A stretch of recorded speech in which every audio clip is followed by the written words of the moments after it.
Welcome. Welcome. So for those of you who are just learning about Booming Groom, and I do see a bunch of new faces and new names here, I just wanted to say a few quick words about our free trainings and who we are.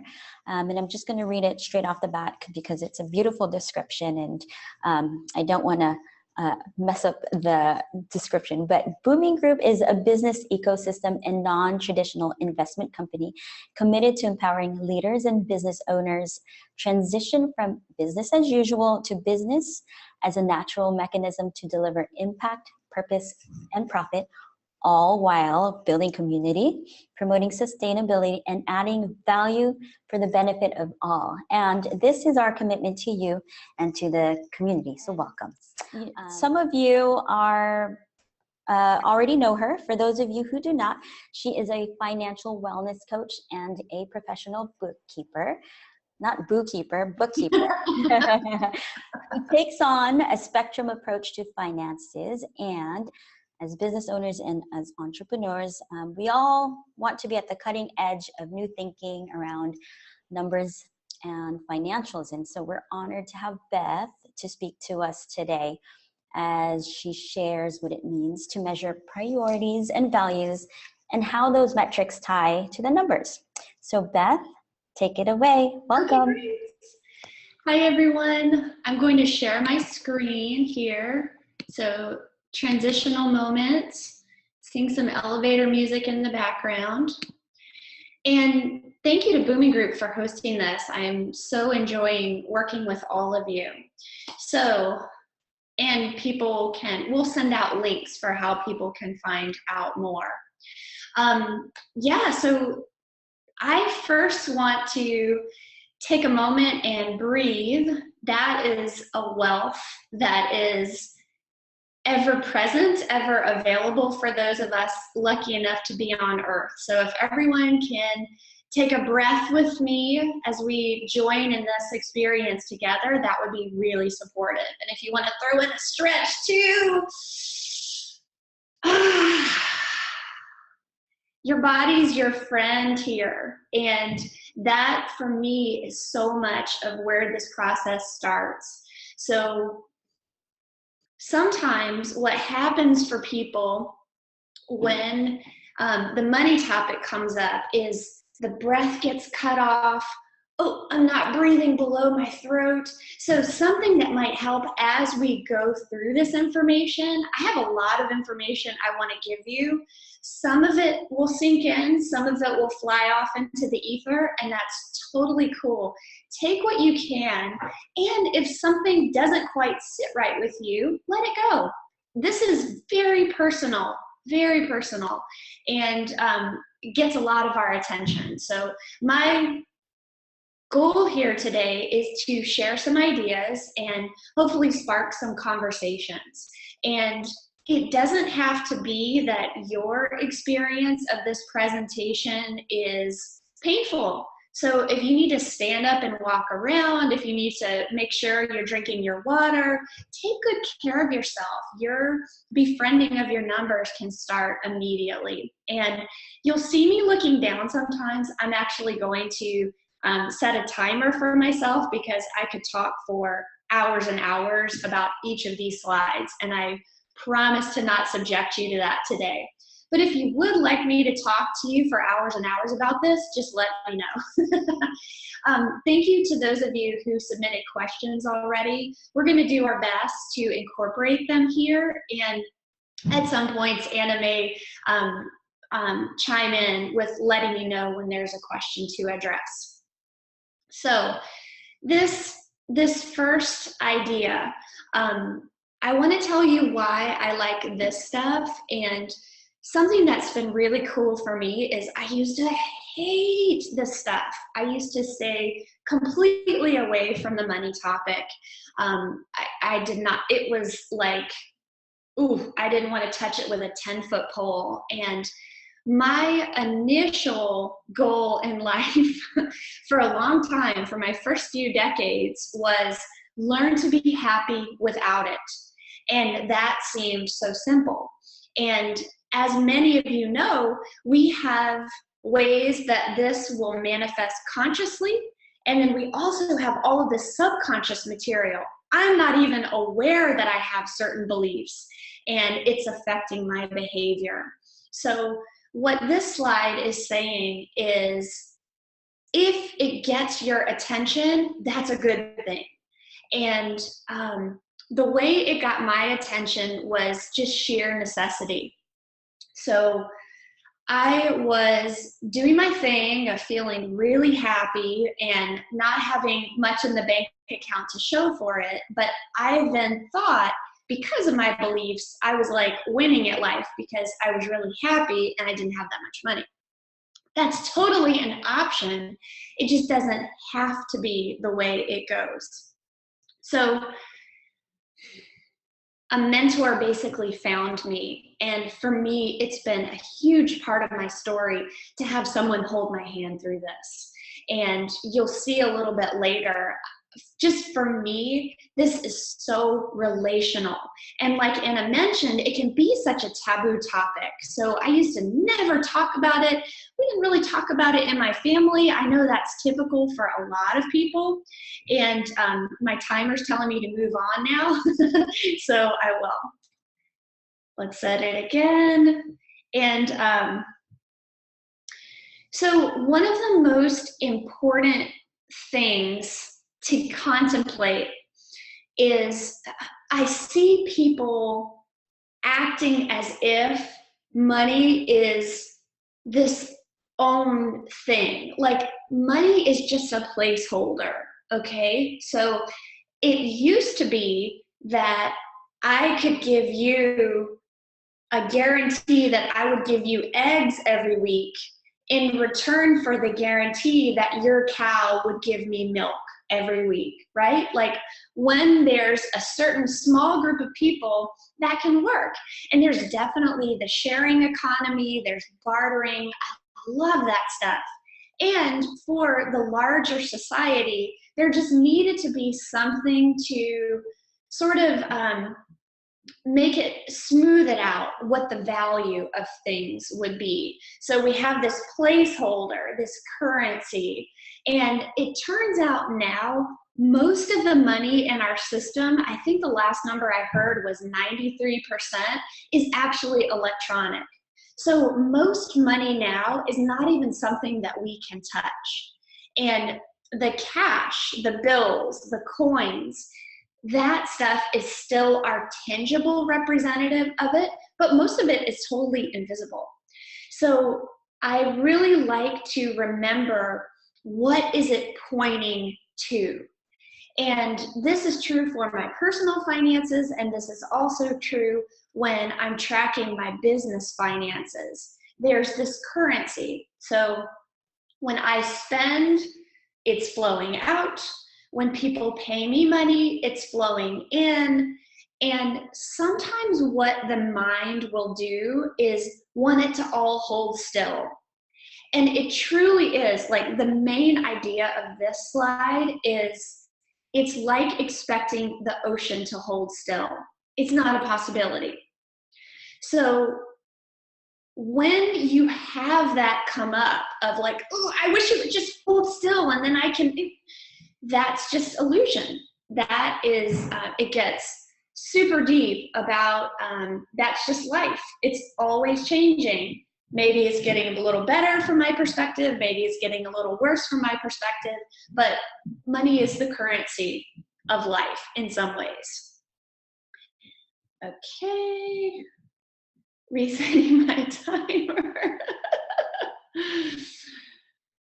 So, given the fact that it is this representational thing and not a thing in and of itself, like the money is not the eggs anymore, right? It's like they say, the finger pointing to the moon is not the moon. Money is the finger. So then there becomes this space where I get to know, what am I making it mean? I hear a lot of people who are really angry at money when money, for the most part, on the level we're talking about, is extremely neutral and the money itself is completely at peace with whatever's happening. So in that way, I have this respect for it. It's just like, if there's a big wave and I'm surfing, let's say one person is going to be like, dude, hang 10. That was for you, Chris Miller. And then other people might be like, oh my God, a big wave. The wave doesn't care. The wave is just doing its thing. So as you move through your relationship with money, you want to move at a pace where you're clear about what you're projecting onto it. And this is where a lot of parental dynamics can come up and family dynamics. So you can ask yourself, and this is a really good homework question for outside of this, you can ask yourself, what do you make money mean? Some people make it mean love. If I have enough money, I'm loved, I'm safe. Some people make it mean, if I have money, I'm supporting the dominant paradigm and I'm hurting people by having money. And it's all the same money, right? So given that it's this blank screen, something that I like to do is then go, well, considering it's a pretty neutral factor in and of itself, am I being nourished by my behavior with it? Am I lining up my behavior with my values? And so then, as you can see here, what that is, then it's essential to know my values. Otherwise, it's kind of this set of just one reaction after another, and then I'm sort of chasing something. I'll talk a little more about this later. I know that sometimes the saying that Nike made popular was just do it. And sometimes, yes, I need to just do it. One of my top recommendations for people is know that a lot of people get hung up in perfectionism, and what's linked to that often is procrastination. So people wait until they have an entire day free to start tracking their money or to look at their values or something like that. Or they wait until they've signed up for a weekend workshop 6 months from now or something like that, for example. And I've done that too. I totally get what that's like. And one of my messages for you today is, it's okay if you just do a little bit. It's okay if you start tracking one category of what's happening with your finances. And having an internalized voice when you talk to yourself around your money is huge. So one of my best examples that translates to this is, so I play tennis a lot. Those of you who know me know that I'm kind of obsessed with it. I love it. It gets my attention. I'm fascinated by it. Sometimes it breaks my heart. It's really a passionate relationship. And something that has made it more fun for me is I stopped using self-abusive talk on court. And, you know, a lot of people have like that awareness of John McEnroe, like, come on, you're stupid, whatever. And some people talk to themselves that way when it comes to money. And it's not necessary. It doesn't usually work. Usually, if you're anything like me, it will then help you evolve a way internally to then resist and kind of act out and sidestep it. Because who wants to be talked to that way, including by myself? So in tennis, once I recognized that, I started apologizing to myself when I'd be like, oh, you're stupid, or whatever. I'd be like, ooh, sorry, Beth. You don't deserve to be talked to that way. And I encourage you to do that when you are getting into it with your money. So something that I see a lot too is people will treat themselves as if they should know this already. And I really disagree with that. Why should I know something that I don't yet know already? Where does that come from? If I don't know it, I don't know it. So this is kind of a fact-finding mission and an opportunity to just be as kind to yourself as you can be as you take steps forward into looking at your finances.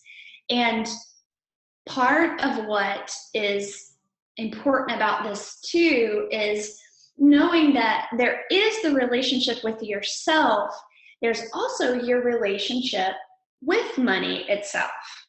So that goes back to this idea of what am I projecting onto it? And maybe some of you are already tracking it and you're looking for some insights to maybe take it to the next level with your relationship. And maybe some of you are like, ooh, I'm in a not speaking to it relationship so far. How do I get started? It is as basic as, well, how could you spend some time on it? Something that's very important for me is it so gets my attention. I can really worry about it a lot. And in some ways, that is as helpful as not doing anything about it at all. These are two parking lot ends of the spectrum.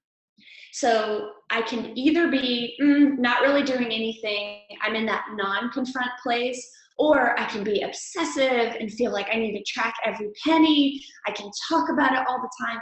And I'm not really, like, life happens in between these ends of the spectrum.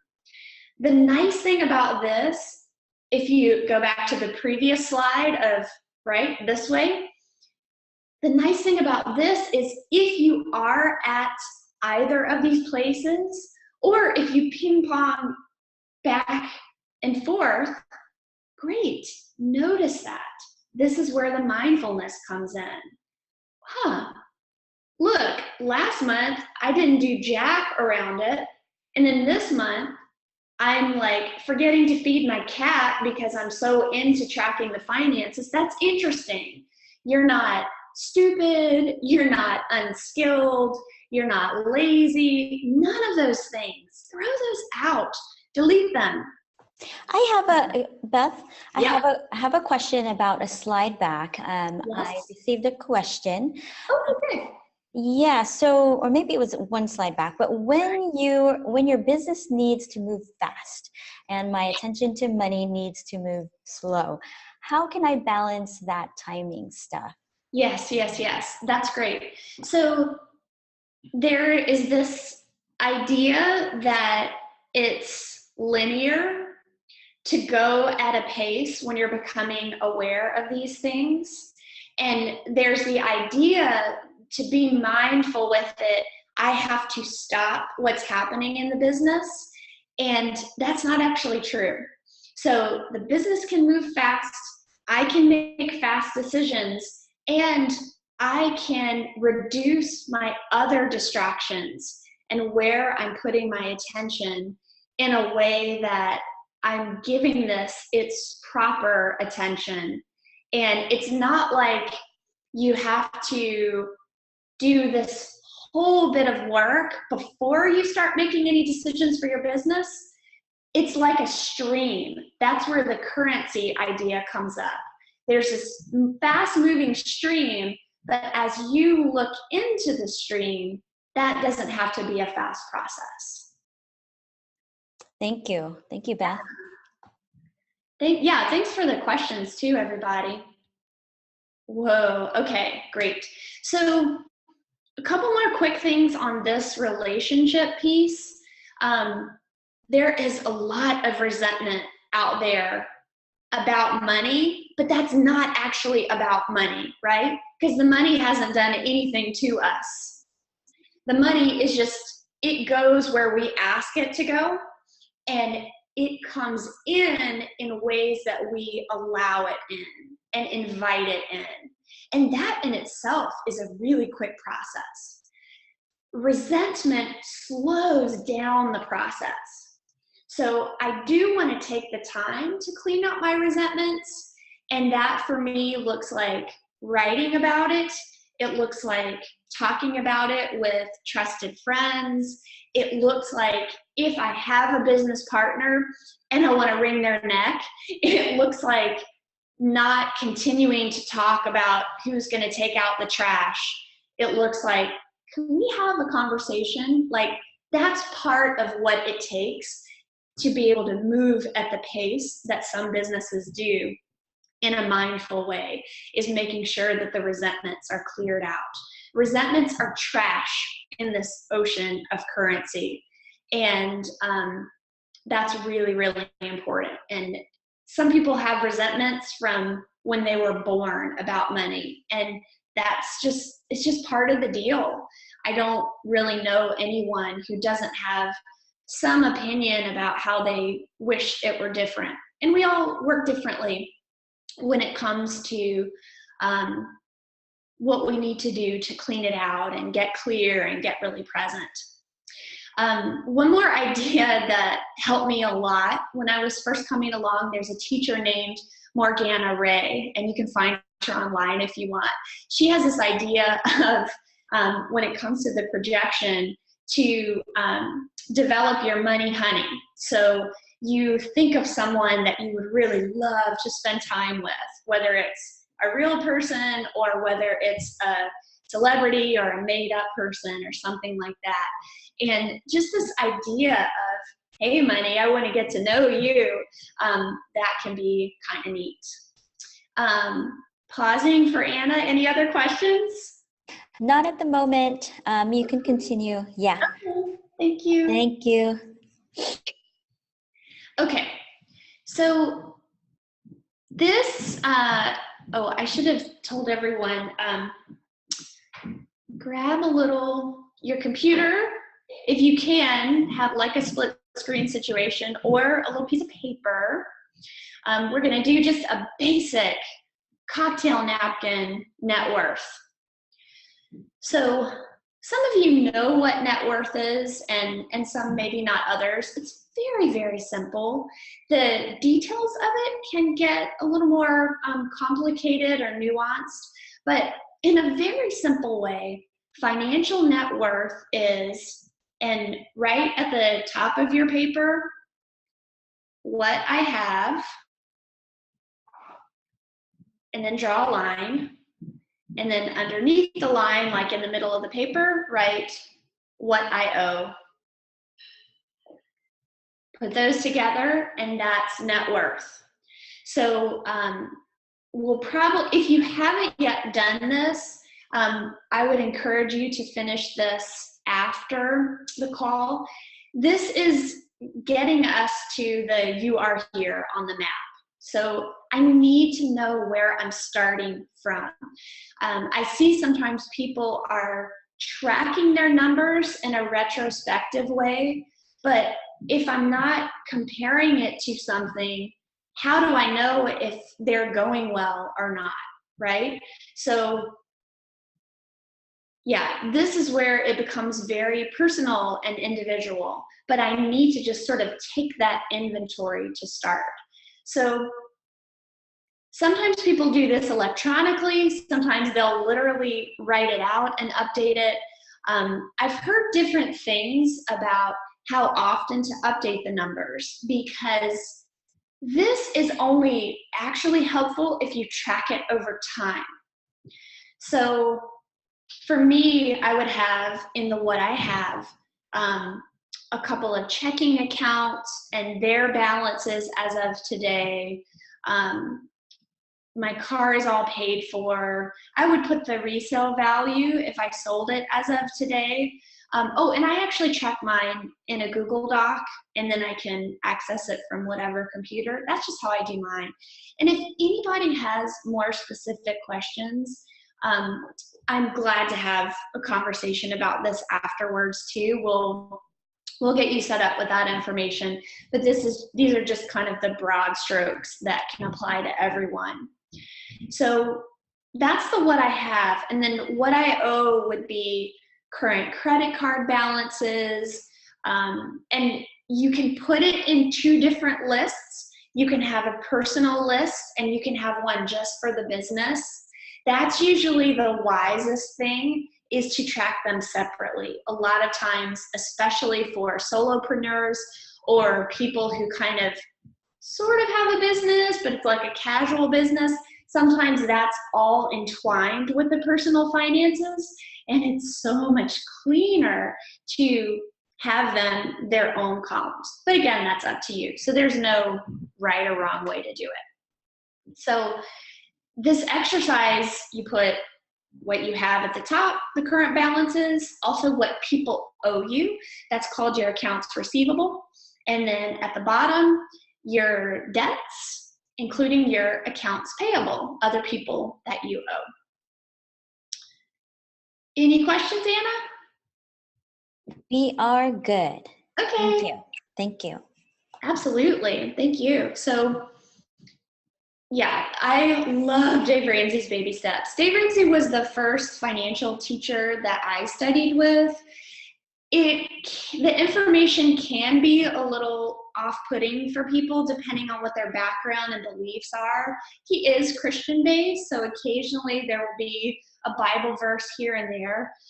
I personally think that it's really, really good information, and I like it that it comes from a spiritual perspective, and it doesn't have to be that I'm a Christian to follow it. So yeah, he has a lot of information about this online. This gets a little bit into Clara's question. Clara, thank you so much for writing that really thoughtful question in.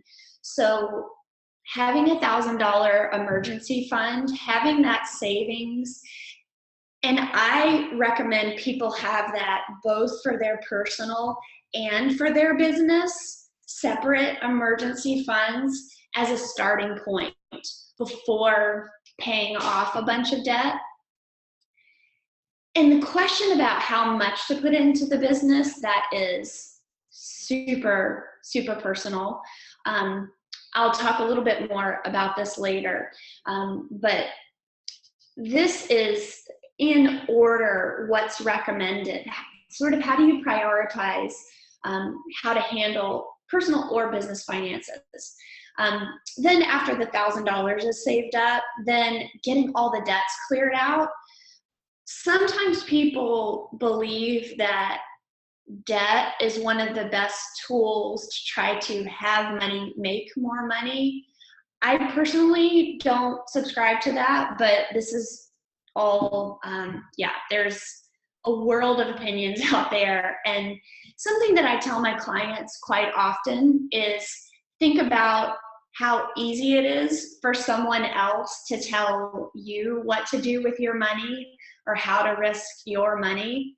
They usually have no skin in that game. So people would say, yeah, pay for this, spend on this, I would like you to buy this.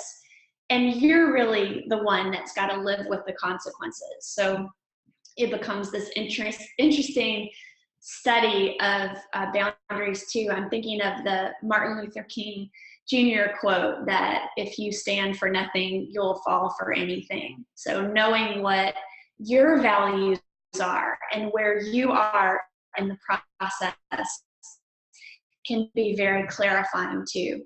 Then building out your 3 to 6 months of savings is so wise. And it's said that 3 months is usually more for people who are employed and get a regular paycheck. And for those of us who are our own employers or who work on commission or something like that, having more like 6 months in the bank just in case is the wise thing to do. And again, these are available online, and it's, yeah, really, really good stuff. Ooh. Oh, well, you can fill in the blanks. Okay. So as I've said before, there's no inherent right or wrong, bad or good. It's a practice. And what I did last year, I may want to keep part of it and change part of what I do this year. one of the things I see people falling into a lot is this desire to completely set it and forget it, as they say. And it makes a lot of sense to do some things that way financially, set up savings auto transfers. There's really powerful research coming out about how usually those are people who are saving the most instead of leaving it up to their own willpower. And human nature, I think, I've heard is described as comfort-seeking missiles. So the discomfort of it, oh, I'm scared, or oh, I'm so pissed about this, or whatever it is, often we want to come away from a stimulus that has us feel uncomfortable. But with this, if we can lean into it, step forward, oh, I think I should know that, but I don't. And this learning process, it hurts my brain. If you can step closer to it there, that's really important. And with both this, with the financial tracking and planning, and also even tax preparation in some ways, it's a lot more art than science. And there's this idea that, well, numbers just are what they are, and it has to be this dry thing. And I totally disagree with that. I think it's fascinating if I can keep my mind and my heart sort of cleared out and present to it. Anna, any questions? No, you can continue. We have no questions at the moment. Okay, thank you. Keep rocking and rolling. Yeah, so this approach is also what I use when I'm working with clients. So let's say you want to study German. It's going to be important, for the teacher to know, do you know any German yet? Do you know a little bit? Can you read it? Can you understand other people when they are speaking it? So whoever you decide to work with, it is really important for you to let them know. And I don't know if it's lack of confidence or if it's that people have been shamed before, but people can be so quiet about what they already know. This can be a nice way to build your self-confidence too. You probably know more than you realize. So often our minds are really hard on us. So pretend you're studying a language if you want to study this stuff. And know, again, there's that, you are here on the map. Where am I starting from? Honestly, can I let go of that egoic view that tells me, oh, I should look like I know it? Can you be honest and just start from where you are? And I know for me, when I'm studying other languages, it does hurt. Like, I think so much is happening with the synapses, and then there's usually the fear that goes along with money too. It's not usually a quiet, peaceful process. It can be, that's a possibility, but sometimes there's a little bit of wrestling and struggle, and like I said, the discomfort, and that's actually a good thing. That means connections are happening. I have a quick insert here, Beth. In an email we received, a question rather, you were talking about insecurities, about being honest and open. Is that a good indicator that you may not have a fit with a specific financial advisor if you're not feeling open and you're feeling always insecure to kind of speak about your money and things like that? Is that a good indicator that they may just not be a fit and it's time to look for somebody else? Or how do you decipher that? That is a wonderful question. Mm-hmm. That's huge. Oh, this is so important to me. Thank you, whoever asked that, and thank you, Anna, for inserting that now. I love that question. It depends on the experience you want to have, and also, so sometimes I feel insecure with someone because of something they have demonstrated. They've shown that they can be harsh or shaming or terse or something like that. And I'm a really sensitive person. I'm an HSP. I am the butter melting inside of a hot muffin. And I know I need a certain amount of kindness, patience, respect. Otherwise, my PTSD is going to get all triggered and jacked up, and then my brain's not going to work. And I do want an open flow of communication. So I started off saying the 1-2 thing. So in the first example, if someone has shown that I don't think I can trust them, no, I don't want to pay them to abuse me. And this can get into parental stuff too. I've seen people continue to work with people who make them feel about this tall, either because their parents did or because they feel like there's nobody else.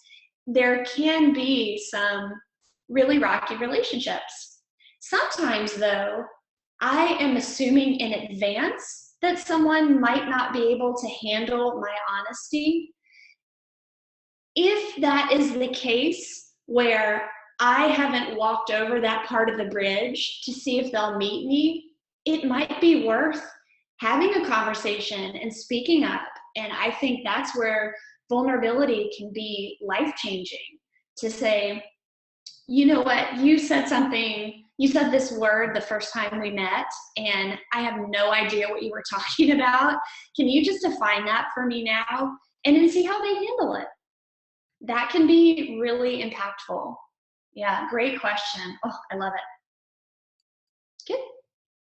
Yep. Do you have time for another question? I don't know how quick this one is, but Okay. should I? Okay. So another participant has asked, as entrepreneurs, we use resources that have a certain amount of cost or debt at a certain percentage, and we work that money to produce we want that money to produce a higher rate, like work the money to grow the money. So what are your thoughts about this particular? Yeah, that is a great question. And there is a wide level of risk tolerance that people have. One of the sort of, it's like a waking sleep state that I see people falling into. Sometimes people will think that because they're investing money, it is going to show a return, as if it's this cause and effect. And I wish that were the case, but that's where the attention comes in. And that's where that can be so helpful to strategize. You know what, I think we're going to invest $2,000 into this project, and here are the time-based milestones that we're going to check and see if it's getting us the return. Sometimes an investment is a one-time thing and then it's out, but that's more rare. A lot of times, people who are offering services for businesses are going to want the repeat business. So that's important too, to know, is this a one-time thing? And one of the most powerful questions that I have for people when they're thinking about what to invest in their business: would you invest it if there was the possibility that you wouldn't see a dime of it back? Because that is a possibility, you know? Can I afford it? Or am I investing this $2,000 only if it will make me $4,000, or else I'm going to be bankrupt, or something like that? It's that spectrum of questions that can be really powerful. All right. Thank you, Beth. Oh, and just to do a quick time check, we are at 15 minutes before the hour. Thank you. So we'll hold the questions until later on, until you finish. So thank you. Sounds good. Thanks a lot. So yeah, this is a quick idea. I see sometimes people will either they won't admit how much dread they feel around this, and then it's like they're being sent to the electric chamber or something when they have to sit down and do their numbers. And then it's like, I'll get through this, but then I'll drink a bottle of wine or something like that. And so the idea is, it doesn't have to be that way, but if it is that way for you, cool, admit that and find out what you need to do so that it doesn't feel like it's crushing your spirit to update your financial tracking system. This is kind of a big idea, and I think we might be talking about this even more in Booming Financials with the people that we work with. This Profit First author, I think he's really onto something. So you can see in the bottom left-hand corner his name if you want to look him up online. The idea is sometimes people track their finances and they only look at what has already happened. And so I call that looking in the rearview mirror. I see where I've come from. This is a specific idea for looking through the windshield and looking at where we're going. So the idea is money comes in, and then I have these different accounts set up so that I then divvy it up before waiting until the month has been reconciled or the quarter has been reconciled. And not every business would want to be this labor intensive with it. I'm making the transition to use this in my business, and I'm super stoked about it. I've been doing a version of this, but it gets a little behind sometimes when I wait too long. And I know this is super quick, but definitely I'm glad to talk about this with people, and we might even want to have another session if there's interest in this, because it's a big deal. I'm really excited about it. Knowing yourself when it comes to how are you constitutionally around money. Dave Ramsey says most people are either more a nerd or more a free spirit when it comes to money. And I find that to be the case. A lot of times in each couple, you can see that one is more the nerd and one is more the free spirit. So the nerds, holla, that's me. I love a spreadsheet, love the numbers. Sometimes I get too rigid around it. Free spirit, I just want to have fun. Oh, why do we have to do this? And this element where both are right. Let's say you have a business partner. Let's say you're the nerd and your business partner is more the free spirit. Sometimes there can be this dichotomy that causes friction when the nerd is like, oh, why won't they pay attention to my spreadsheets? I've emailed them like 5 times or something like that. But if you can find both of your strengths, they can help you relax and have more creative flow around it. And you can hopefully help them have a little more structure. It really is a way to more harmony in your home or your business or both, to find each other's strengths and say yes to them. And I have some of my improv friends on the call today. They've given me so much when it comes to saying yes and to the offer that someone else is making. Sometimes I see, especially in couples, when money is involved, like, okay, I'll be nice to my guy, and then money will come up, and it'll be like, why? What happened? We're still on the same team. That can be a great mantra, is remember you're on the same team. If you forget, remember. So this also is kind of a big topic, and one of the questions we got in particular beforehand kind of touches on this.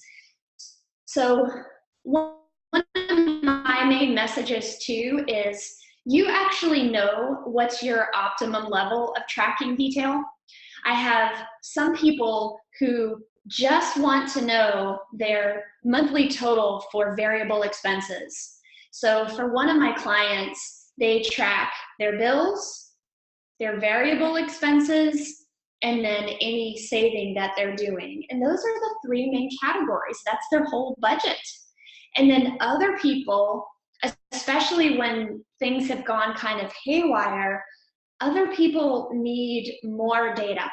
So they need to know if it was the restaurants that spiked their overspending, or if it was the clothes or something like that. And these can be changed at any time too. And I love bringing some fun into my categories. Like my category for me, I track like beauty products and personal care products, along with my exercise expenditures. For some reason that makes sense for me. And my category is called Posh or Sporty Spice. And it makes me laugh every time I go in to update that category. So you can, when you're sitting down and you're remembering that this is supposed to be fun, it doesn't have to be dull as dirt. Put it in there, whatever reminders you want of your values and what makes you smile. And yeah, knowing, oh yes. I have a question, but it's two slides back when we were going over the Mint and YNAB. One more back. Oh, yes. So what is the difference between Mint and YNAB? Great. All the difference in the world, that's all. So mint.com is a lot of people's starter tracking system.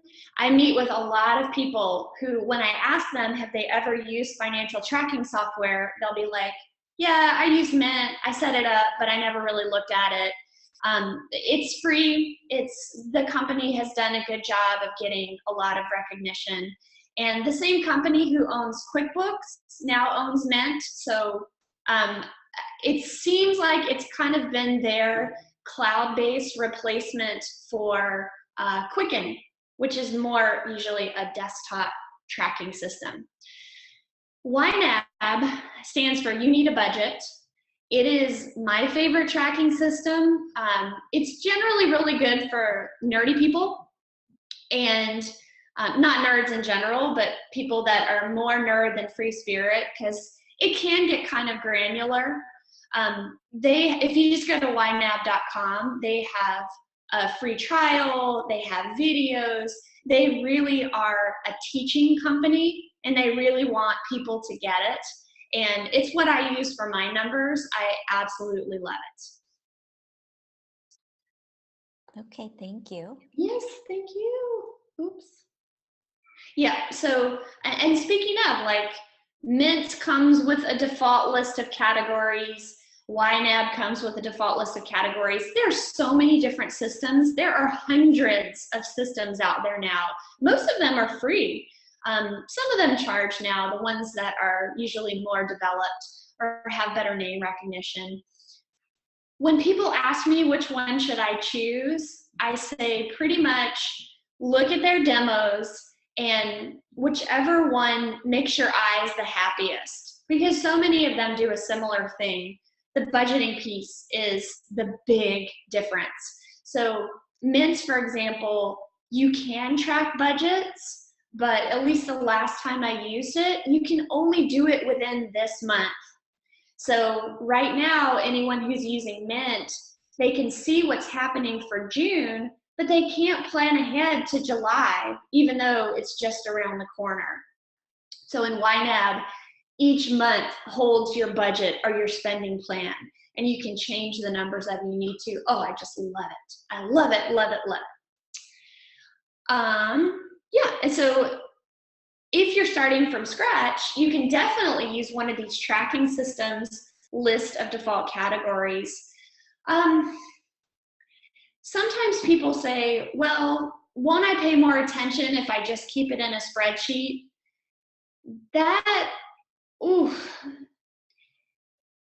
Okay, here's an example.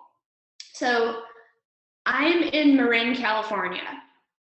If I wanted to go down to LA, I could either have a plane take me there, I could drive my car there, I could ride a bike, or I could walk. And using an Excel spreadsheet is walking to LA. The only thing that would be faster is if I had to crawl, and that would be using pen and paper. But that is very, very labor intensive. And I feel so sad when people beat themselves up about not keeping up with their, oh, Annie, thank you. Not keeping up with their Excel spreadsheet. I'm like, well, I wouldn't judge you if you were taking a long time to walk to LA. Yeah. This is huge because there can be so much shame involved, because people can judge themselves so harshly for not being better off financially or more well-versed around it or something around that. I highly recommend you have at least one accountability partner. Probably 70% of the people who I meet with as a client, I'll ask them, who are like 2 or 3 people in your life who you could talk to openly about money? 70% don't have one yet. That is a huge piece of work, is the communication and the vulnerability. And I can be a great starter person around accountability, but I'm also just one person. So if you can find someone who has more bandwidth, who's demonstrated that they've done their own work around their financial health. Like, I can find people who will just listen to me, but I want someone who has a bit of experience with it too. And B, who aren't just going to give me advice. That can be tricky. Sometimes there can be this sort of paternalistic, well, what you need to do is. So sometimes when you're reaching out to a potential accountability partner, it's good to let them know deliberately, I'll ask you if I want advice, but can I just share this with you for now? That can be really powerful. There is so much sensation possible here, like, and yeah, going wherever the aliveness is, that can be so counterintuitive for so many of us, especially if we might get frozen or overwhelmed, things like that. But if you can sort of walk towards that, even just a little bit, instead of finding where it feels comfortable and camping out there, that can lead to a lot of financial success. This, I think, is really cool. I think this is good news, that it doesn't ever have to be at the top of your list. Like, in that way that I said in the beginning, that money's really neutral. It doesn't get jealous for your time. It doesn't have certain needs. It just needs to get done at some point.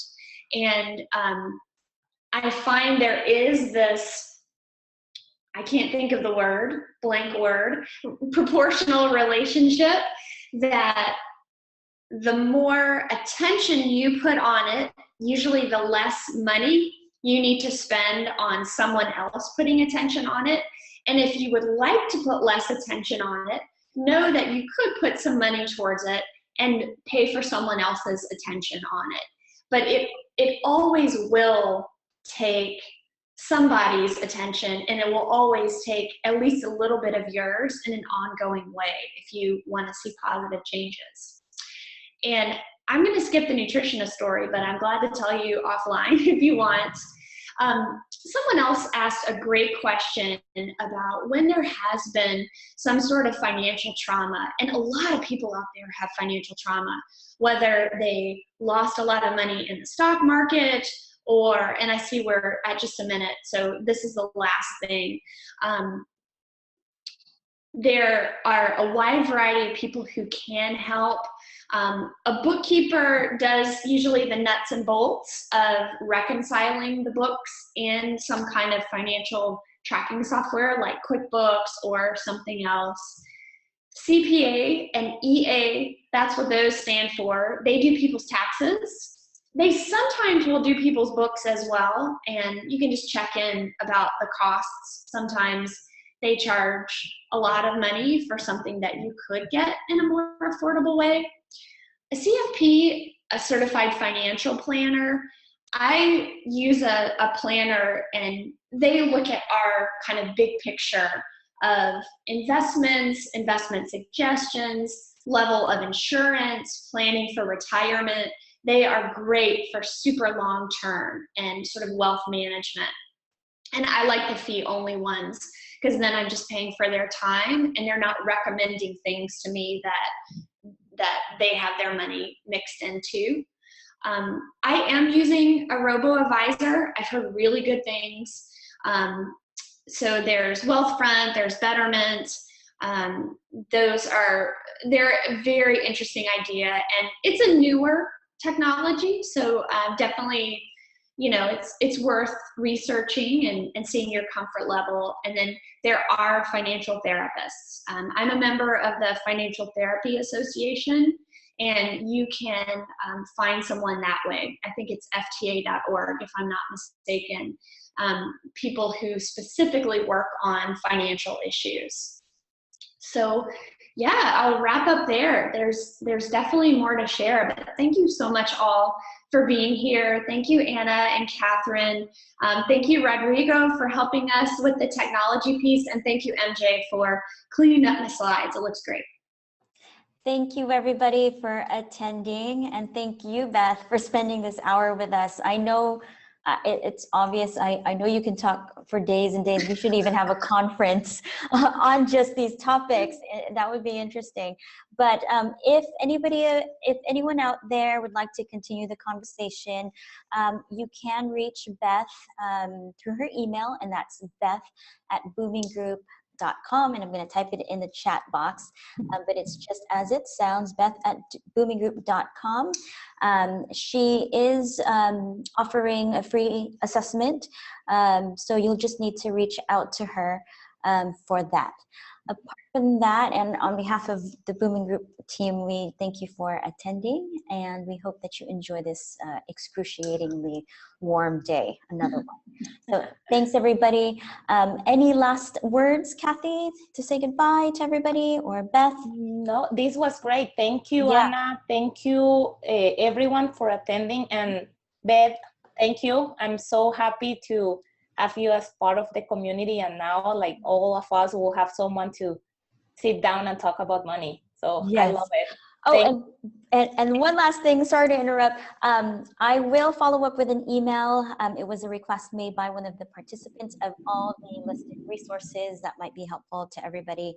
And also just one plug, if I may, on Friday, we are celebrating at VenturePad in San Rafael.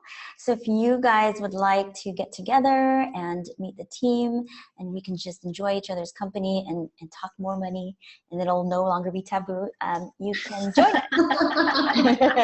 So we'll all be there, and it would be great to see all your faces. Yeah, and we'll just enjoy each other's company. So there's my little plug. But thank you, everybody, for attending. And yeah, watch out for your email. There will be some follow-ups. So that's it. Cool. Bye. Thank you. Have a good day.